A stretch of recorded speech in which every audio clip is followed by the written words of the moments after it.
again. We're standing here with Liv Kristine from Liv's Eyes. And well, thank you so much. Welcome, and thank you so much for taking the time. Thank you so much for having me. Thank you. It's our honor.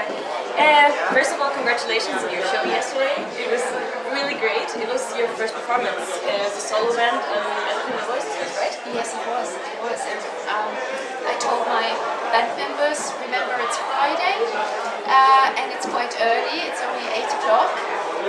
So be aware of the possibility that it might be that they're, it's just the mouse of the house in the building and nobody else. So if that's the case, we still play.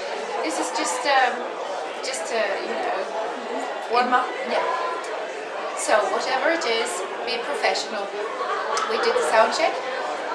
It was like 10 people in the venue. Went backstage, put on my dress, went back to stage, and there were 2,000 people. Yeah. Yes. So it was amazing. The venue was almost full, and it got fuller and fuller during the set. So I'm still overwhelmed. It was amazing. So now I'm on with Liv's Eyes in a couple of minutes. Sure. Yeah. So we have to make it quick. Oh, I'm here. So nothing happens without me. And you have a new album coming up. Yes. Symphonies of the Night. That's the special musical direction you're going, because we noticed that every Liv's Eyes album has a specific direction, like really gothic or really folk, or like the last one, a bit of folk, but also this Celtic sound also. Well, when we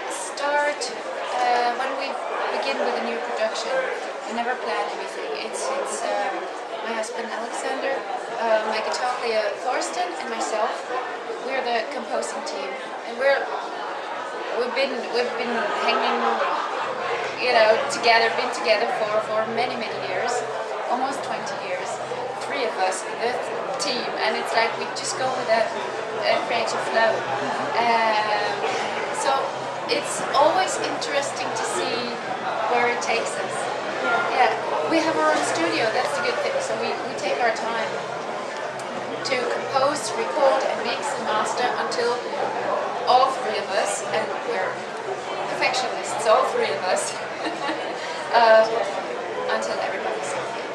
But another thing is that Symphonies of the Night is exactly the same year as our 10th anniversary. Congratulations! Yes, thank you.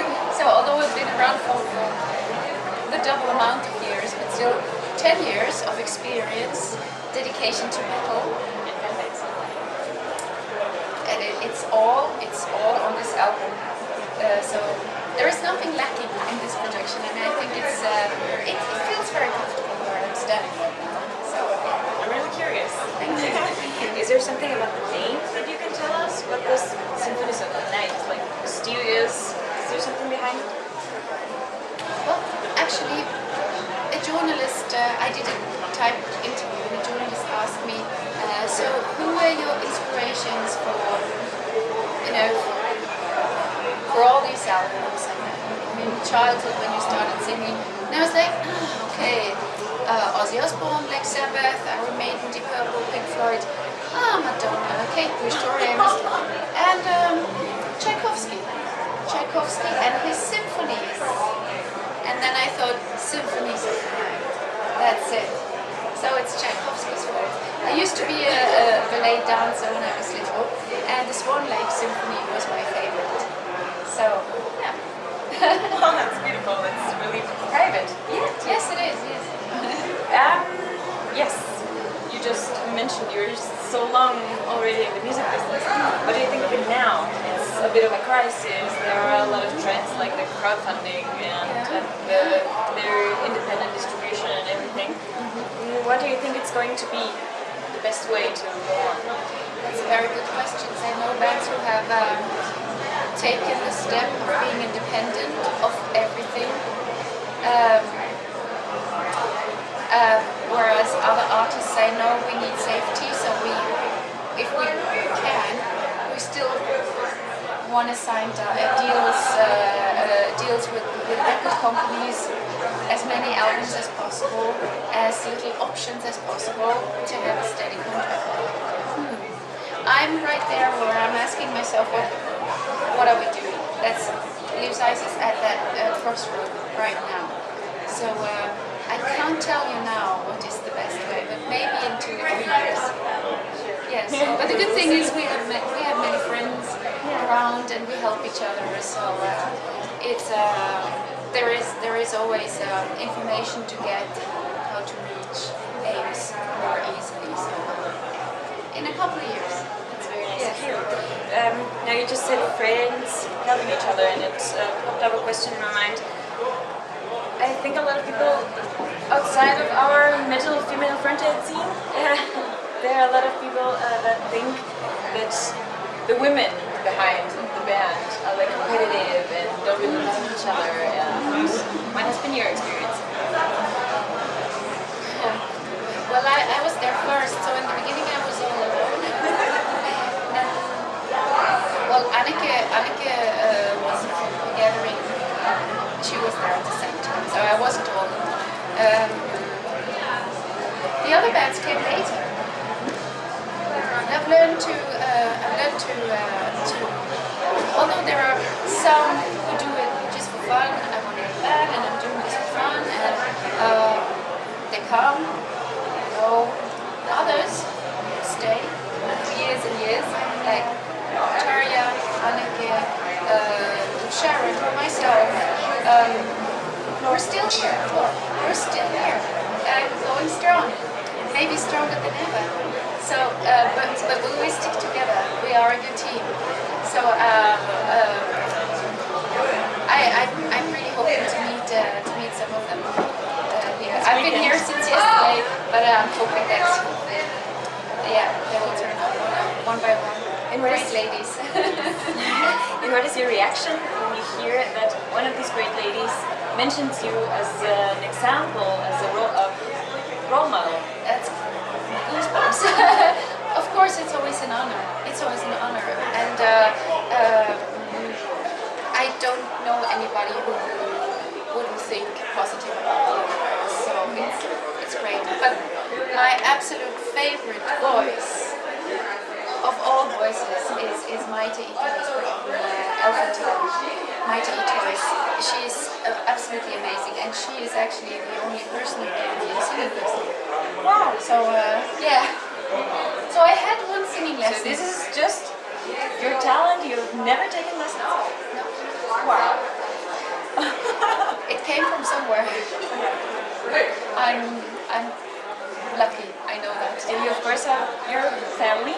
Yes. How do you manage? How do you manage the music life, the touring, with your kid and your husband? Well, your husband is also there, but well, I'm very good at planning. That's something I really have to do every day, every week. And there are always things, coming up, and you can plan another interview or a photo shoot or anything, and it's like in your private life as well. You have things coming up, so I always take care that I have enough time for my family, because family to me comes first, yes, and then music. But the combination of both of family and music, that is just pure luck, because I have both things I ever wanted. how old is your son? Son, Leon is 9 years old. Oh. Yeah. And is he musically talented too? Well, he's like me. He's not very interested in notes, and he's not interested in taking drum lessons, whatever music lessons. He's like, "Ma, you didn't do it." And he loves singing and he loves playing drums. So he's a musician. He's a musician. Like your music? He does. He's into metal, but he also likes other kinds of music. But he's been on the road with us since he was 2.5 years old. So he speaks fluent English, German, Norwegian, and he's seen a lot. So he's very open-minded, very international, and I'm very grateful for that. Of course. Yes, That's yes. the future. It is the future, absolutely. Thank you so much for your time. Is there Thank anything you you want so to say much. to your fans? Well, I just want to say thank you so much for always being there for me, 20 years. And it's because of you that my dreams have come true. And I feel a great thankfulness towards all of you. And thank you so much for giving me this, and I hope that I can fulfill your dreams and give you beautiful